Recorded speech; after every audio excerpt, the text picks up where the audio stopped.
Vamos contar este relato então, mesmo que foi pedido e que, que é medião aí, quase longo, mas vamos que vamos então.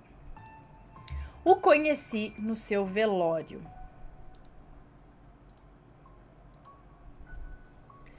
Olá, Ana, assombrados, me chamo Fulana, mas sei que vou ser chamada de Fulana e confesso que estava ansiosa por este momento. Caso houver algum nome, o mesmo já estará trocado.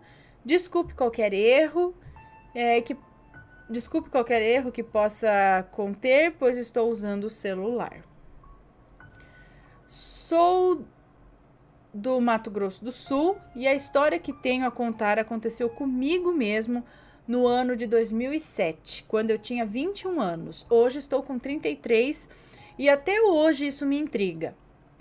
Bom, no ano de 2007, eu estava no meu primeiro ano de faculdade. Estava feliz por ter tido uma oportunidade já na minha área de educação. Fui trabalhar numa escola como auxiliar, escola essa que passei 12 anos da minha vida. Eu cresci profissionalmente ali. Porém, aquele local guarda seus segredos e eu descobri alguns. Porém, serão contados noutra ocasião, pois este relato não tem nada a ver com a escola, mas eu precisava mencionar esse detalhe para fazer sentido. Pois bem, eu cheguei da escola um dia e estava muito cansada. Só a capa do Batman mesmo. Tomei banho, nem jantei, logo deitei e apaguei. De madrugada, eu ouvi quando a minha mãe, Dona Antônia, falou ao telefone com alguém, que não me recordo quem, que dizia que o meu tio, Teca, tinha sido assassinado na esquina da casa da minha avó. Ele não levava uma vida muito sadia. Ele se envolveu com bandidos ainda jovem. Ele ficou uns 12 anos preso e quando saiu da cadeia foi assassinado. O que abalou a todos, mas em especial a minha avó, a mãe dele. Na ocasião do velório dele, estava lá toda a família e tudo mais. E na capela onde ele foi velado, havia 3 divisórias, podendo assim acontecer 3 velórios simultâneos. E foi o que aconteceu. As divisórias eram de vidro, e de onde velávamos o meu tio, era possível ver os outros 2 caixões. Ana, eu sempre tive uma, digamos, sensibilidade incomum. Mas por ter muito medo, eu nunca quis saber muito dessas coisas. Porém, essas coisas sempre me perseguiram. Pois bem, uma tia minha, muito curiosa... Eu saí do relato, gente. Você tá doida, Ana? Voltei aqui. Pois bem, uma tia minha, muito curiosa, me chamou para ver os outros 2 corpos velados do lado. Eu não gostei muito, mas para não ser indelicada, eu fui. O velório ao lado do meu tio era de um senhor chamado Carlito, que tinha infartado. Ficamos ali uns 5 minutos e fomos ao outro velório, que estava do lado do seu Carlito. Ana, e é aqui, nesse ponto que tudo começa. Chegamos e a minha tia logo foi olhar o morto e procurar saber a causa da morte. Enquanto ela conversava na maior cara de pau com as pessoas, eu só olhava, até que resolvi me aproximar. Cheguei ao lado do caixão e o vi pela primeira vez morto. Lucas, o nome dele. Um rapaz lindo, mas tão lindo, que eu me encantei e meio que me apaixonei por ele. Eu já li esse relato. Enquanto o olhava, do nada eu senti a presença dele ali do meu lado. Enquanto eu o admirava, ouvia minha tia conversando até que falaram para ela que ele tinha se suicidado.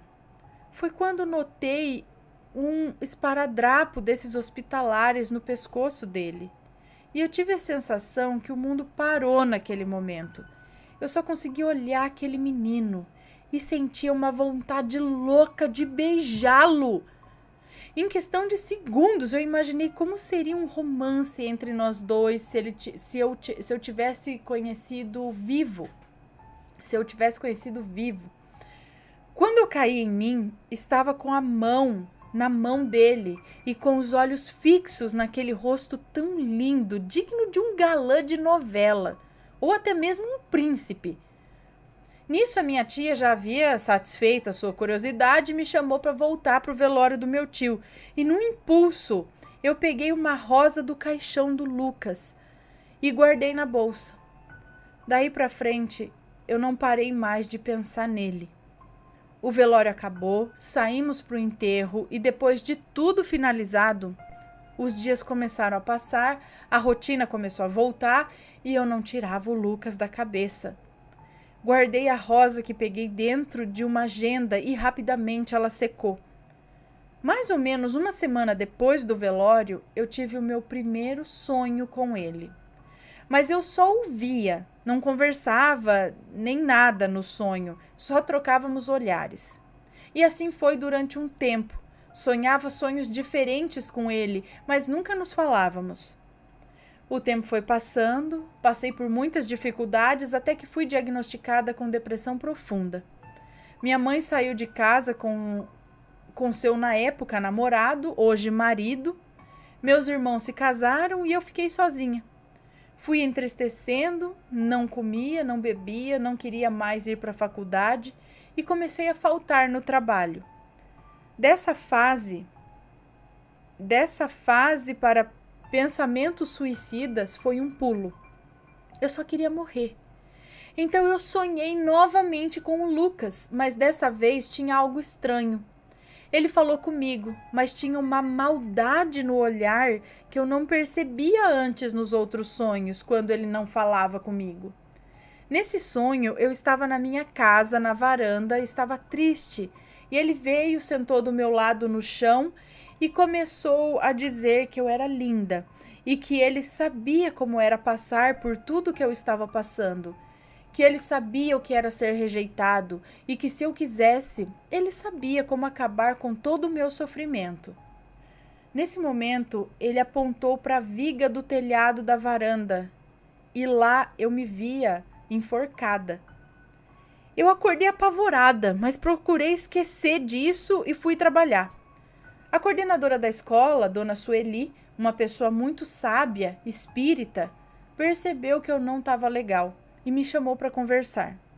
Eu senti uma confiança tão grande nela que eu contei tudo e ela, com a sua experiência, me disse que o menino que eu sonhava de início não era o mesmo que eu estava sonhando agora. Pois mesmo ele tendo se suicidado, mesmo tendo sofrido, ela sentia que ele já estava em tratamento num hospital espiritual e que o ser que eu estava vendo em sonho era alguma entidade que, por notar a minha fraqueza e o meu desejo de morte, juntamente com o meu encantamento por esse rapaz, estava usando a imagem dele para tentar me persuadir e induzir ao suicídio da mesma forma que ele fez. Foi aí que me lembrei da sensação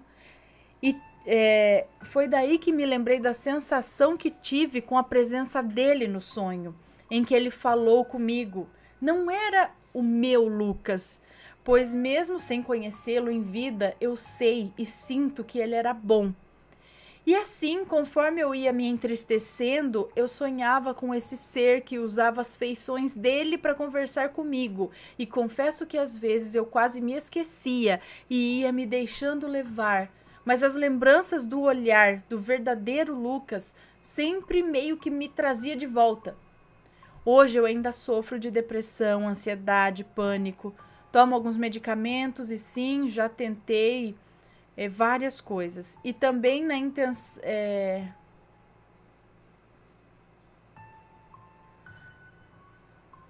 E tentei outras coisas, mas não adianta. Toda vez que eu entristeço e penso nessas coisas ruins, me vem a imagem do falso Lucas me dizendo que me ama, que eu sou linda, mas que a única maneira de conseguir é me enforcando. Qualquer outra forma para mim seria em vão. Porém, o olhar do verdadeiro Lucas sempre me traz de volta. Ele se arrepende do que fez e de alguma forma também tem afeto por mim e não quer que eu cometa o mesmo erro. Meus olhos podem até me enganar, mas meu coração não. Eu sempre vou saber qual é o verdadeiro e por mais que a tristeza venha, eu não vou desistir de mim. Isso aí. E quanto à rosa que peguei do caixão dele, ela secou. E na última vez que sonhei com o verdadeiro Lucas, que só me olha com ternura, eu pedi uma prova de que ele era real e que também sentia carinho por mim. E num dia depois desse sonho, fui trabalhar. E assim que cheguei na escola, eu fui presenteada por um aluno exatamente com uma rosa. E o nome dessa criança era Lucas. Aí eu entendi. Ainda hoje oro por ele, mas já faz um bom tempo que eu não sonho com ele nem com a coisa que usa a sua imagem, porque hoje eu sou propriedade de Deus e ele governa a minha vida e os meus pensamentos. Espero um dia poder vê-lo e abraçá-lo. O que você acha disso, Ana? Desculpe o relato longo, não é nada muito assustador, mas é a minha história. Existem várias sobre a escola e vou mandando aos poucos, porque essas sim são de arrepiar. Beijos, Ana, Deus abençoe e isso é tudo. Um beijo pra você, muito obrigada.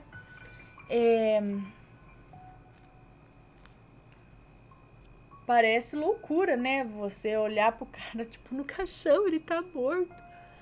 E sentir tudo isso. Mas vai saber se, sei lá, não sei se isso é de outra vida, não sei. Mas isso daí é verdade o que a mulher falou. Algum outro espírito usando das suas fraquezas para te induzir a fazer coisa que não deve, né?